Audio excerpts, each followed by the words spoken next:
At the family dinner, I was lifting my glass when I heard it, my father's voice cutting through the chatter like a blade. Nobody needs your money or you. The room didn't even flinch. My sister nodded, almost amused, as if she'd been waiting to say it out loud for years. Heat crawled up my neck, but I kept my face steady, my smile small, my silence sharper than anything they threw at me. They thought I'd swallow it the way I always did. But sitting at that table, surrounded by people who only valued what I provided, I knew something they didn't. Their downfall had already begun. I grew up in that house believing silence was the price of belonging. My parents never said it outright, but it lived in the pauses between their sentences, those tiny, sharp moments where I learned my value came from what I could give, not who I was. Even as a kid, I filled the gaps. If Sarah forgot her homework, I ran it to school. If Dad needed someone to stay home with Grandma, I canceled my plans. And when Sarah hit adulthood and her bills started piling up, somehow they all ended up in my hands too. They called it being the reliable one, but reliability turns into servitude, fast when no one asks how you're doing. On the outside, my family looked warm, tight-knit, loud in a good way. Holiday photos, matching sweaters, my mom's famous sweet potato casserole sitting in the middle of the table like a trophy. People always said we were lucky, but the kind of luck they meant was the pretty kind, the kind you can frame, not the kind that keeps you safe. Grandma was the only person who ever looked at me and didn't see utility. I still remember her tiny kitchen, the smell of peppermint tea and old books, the way her hands would rest on mine when she said, "You don't have to save the whole world, honey." Back then, I didn't realize she meant my world, my family. After she passed, that kitchen became my sanctuary. I kept the key. I kept the memory of someone who saw me. Back at the dinner table, the same table I'd spent decades setting, clearing cooking for, I sat between people who had rewritten me in their heads. Not Maya, the project manager, not Maya who paid her own rent and built her own life, but Maya, the one who fixes things, the one who always shows up, the one who covers the bill, the one who doesn't complain. Dad didn't even look up when he said the words. Mom just kept slicing the ham. Sarah smirked into her wine, and somehow in that moment, everything clicked into place like a door finally shutting. That house wasn't mine, never had been. Maybe that's why their words didn't crush me the way they expected. It hurt God, it hurt, but it didn't break me. It clarified things. It made the air sharp. It made the path forward clean. I realized something no one at that table had ever imagined. I didn't need them either. Not their approval, their guilt, their rules, or the seat they thought they had the right to take away. And for the first time in my life, the silence didn't feel like surrender. It felt like a beginning. The dinner kept going as if nothing had happened. Plates, scraped glasses, clinked. Someone laughed at a joke I didn't hear. But inside my head, everything went still, like the world had dropped into slow motion. I watched my family the way you watch strangers on a train, curious, detached, wondering how you ever thought you belonged among them. Sarah leaned back in her chair, swirling her wine like she'd won something. "Mom's right," she added casually. "You take things too seriously, Maya. No one needs all that you do." Not really. She said it like a kindness, like she was easing a burden off my shoulders. But what she really meant was, "You're only useful when we want you to be." I glanced at her, at the sister whose late bills I'd paid, whose kids I'd bought school clothes for when she was between jobs, whose emergencies somehow always landed in my lap. She never remembered the details, only the convenience, only the expectation. Mom finally looked up from the ham she was slicing. "You work so much anyway," she said. "It's not like you have a family of your own to worry about. We don't want you burning yourself out for nothing." For nothing. That one stung more than I'd admit.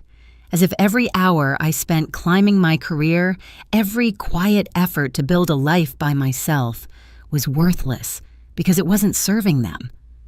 Dad didn't even glance my way when he muttered, "Let's not make this dramatic. It's just the truth. You take things personally." It was gaslighting with a coat of polite varnish. They had long mastered the art. I looked around the table, the candles, the holiday centerpiece, the empty chair Grandma used to sit in. I used to think her absence left a simple ache, but now it felt like a warning I hadn't listened to soon enough. Sarah dropped her fork, annoyed by my silence. "Come on, Maya, say something." But I didn't trust my voice. Not because I was afraid of what they'd think, but because anger, like that quiet, precise razor sharp, doesn't want to be spoken. It wants to be acted on. I reached for my napkin, folded it neatly, and set it by my plate. A simple motion, but it shifted something in the room. Sarah noticed first. Her brow tightened. Mom paused mid-slice. I stood calm as the surface of a frozen lake. "I hear you," I said softly, loud and clear. Dad waved a hand dismissively. "Good, then we can move on." But the truth was, that was the moment I moved on from the version of myself they'd built. The Maya who bent, who fixed, who carried. The Maya who gave without asking, who stayed small so others could stay comfortable. As I walked toward the hallway to grab my coat, I felt something inside me settle into place. Not a crack, not a break, but a decision. They wanted me silent. Fine. Silence was exactly what they would get. And they had no idea what silence from me actually meant. I didn't slam the door when I left. I didn't storm out or raise my voice. I simply stepped into the cold night, letting the air bite at my cheeks as if it could keep me from sinking too deep into the hurt. The porch light flickered behind me, and for a second I saw my reflection in the window. Tired eyes, tense, shoulders, the familiar posture of someone who'd carried too much for too long. The walk to my car felt longer than usual. Each step peeled back another layer of memory every time I'd shown up with groceries when Sarah forgot payday. Every emergency bill Mom guilted me into covering. Every moment Dad praised my reliability only to punish me with it later. By the time I reached the driver's seat, a quiet tremor ran through my hands. Not from fear, from recognition, from clarity. At home, the silence hit harder than their words. I turned on the hallway lamp, soft, warm light spilling across my small, tidy living room. The space had always felt like a pause between battles. That night, it felt like neutral territory, finally reclaimed. I sat at my dining table, pulled my laptop closer, and opened a folder I'd never dared start before. Family payments. The name looked foreign, almost clinical. But the truth inside it wasn't new bank statements, transfers, receipts I'd buried under rationalizations like they needed help or it's just this once. I went through them slowly like someone sorting through the wreckage of a house after a storm. Patterns jumped out, repeated withdrawals, emergency charges, late-night transfers. The timeline formed itself sharp and undeniable. For years, I thought speaking up would make me cruel. But silence had made me disposable. The decision arrived gently the way dawn touches a dark room. No drama, no breakdown, just a shift. I sent an email to a lawyer whose name Jen had mentioned months earlier. She once told me, if you ever get tired of being their safety net, call him. Back then, I laughed it off. Now it felt like the most natural thing in the world. I attached everything, every receipt, every transfer, every message. My cursor hovered over the send button.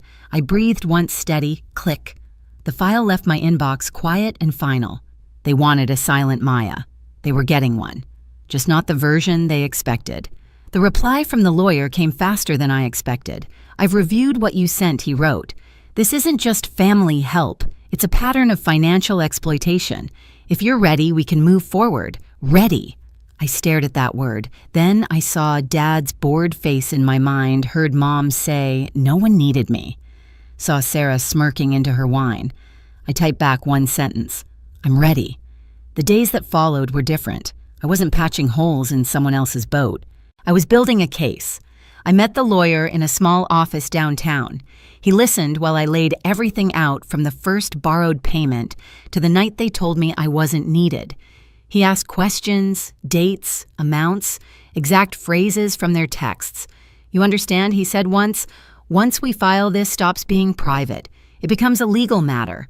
They stopped being just family when they treated me like a walking account," I said. "We documented everything. Late-night transfers Sarah begged for. Emergencies Mom called about. Times Dad wrapped my help in words like duty. On paper, it was a straight line of withdrawals and guilt. When the fraud report was submitted, there was no thunderclap, just a confirmation email and a message from my lawyer. They'll open an investigation." Meanwhile, my family noticed the shift. Sarah texted first. "You're acting weird. Is this about dinner? Mom didn't mean it." I didn't answer. Then Mom called. Then Dad. Voicemails stacked up. "We're worried about you. Don't take things so personally. Family talks, you know that." In one message, I heard Sarah in the background complaining that her card kept getting declined. I let it play to the end, then deleted it. 2 weeks later, my lawyer called. "They've opened an investigation," he said. "There's enough to move forward. They'll speak with you again and with them." "Them," I repeated. "You've been carrying this alone for years," he said. "It's theirs to carry now." The day it happened, the sky was a flat winter gray. My lawyer said I didn't have to be there when the investigators showed up, but I wanted to see the moment they realized I wasn't theirs to use anymore. From the street, my parents' house looked the same wreath, same crack in the step. Through the dining room window, I saw the table set my family in their usual places. I parked, walked up, knocked once, and let myself in. Mom looked up, startled. "Maya, you didn't say you were coming." I took off my coat, taking in the scene. Dad at the head of the table, Mom at his right. Sarah across from my old chair. Seth leaned back, relaxed. "Thought you didn't need me," I said. Mom's eyes narrowed. "Don't start." Sarah rolled her eyes. "You're seriously still on that?" I walked to my seat but didn't sit. I set my bag there instead. Dad cleared his throat. "Look, he said about what was said last time. Let's not blow it up." "We were just talking." Mom bristled.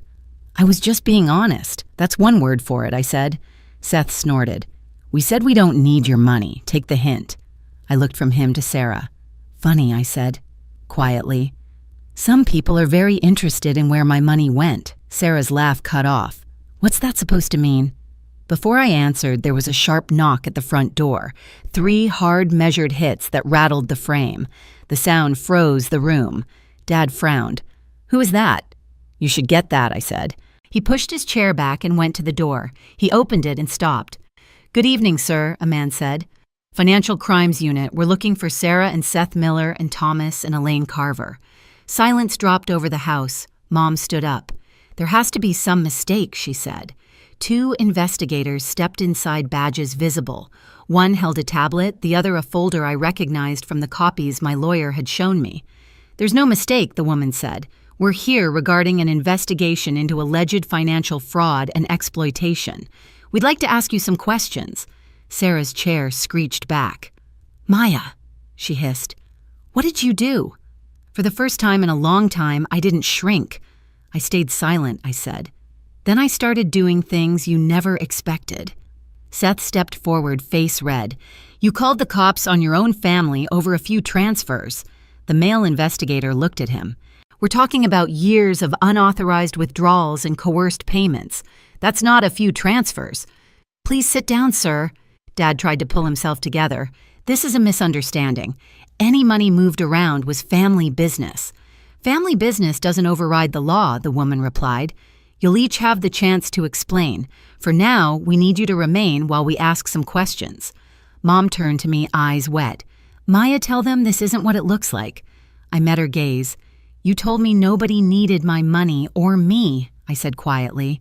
"So I stopped giving you both." Her mouth opened-closed. "We were upset. We didn't mean—" "You meant it enough to say it." I cut in. The words didn't come out as a shout. They came out level, held up by every drained account. Sarah lurched forward. "You're going to let them ruin our lives." "I didn't ruin anything I said. I just stopped hiding what you did." The investigators began. Dates, amounts, authorizations. Sarah stumbled, looking at Mom, at Dad. Seth scoffed once, then fell silent when specific totals were read. Every favor shrank under the weight of the numbers. I didn't stay for the whole thing. I had no interest in watching them scramble. As I picked up my bag, Dad snapped, "If you walk out that door, don't bother coming back." For years, that sentence had been a loaded gun pointed at my chest. This time, it just sounded tired. I looked at him. At the man who'd taught me family was everything as long as I kept paying for it. "I left a long time ago," I said. "You're just noticing now." Then I stepped outside, closing the door softly behind me, leaving the investigators and my family on the other side with the only thing that had ever really belonged to them: the consequences. I drove away without looking back, but the fallout found its way to me anyway.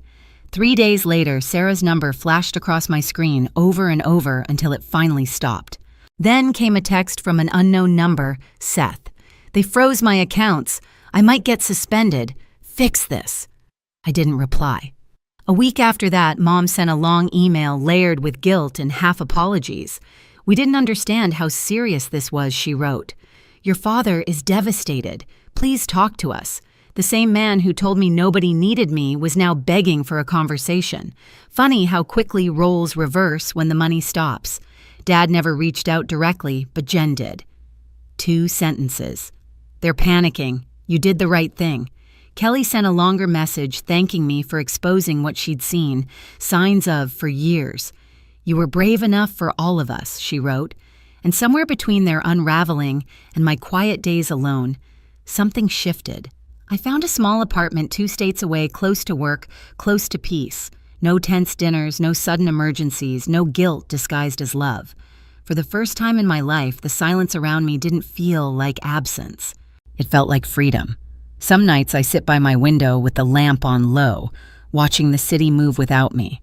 I think about that dinner the words meant to break me, and how they ended up setting me free instead. I used to believe family loyalty meant endurance, absorbing every blow, filling every gap, paying every debt. But love without respect isn't loyalty, it's captivity. Walking away wasn't punishment, it was clarity. And is. The same silence they once mocked became the boundary that saved me. If any part of my story feels familiar, if you've ever been dismissed or told you were too sensitive, you aren't alone. You deserve reciprocity, not extraction. You deserve to be seen, not spent. Share your experience in the comments. I read all of them.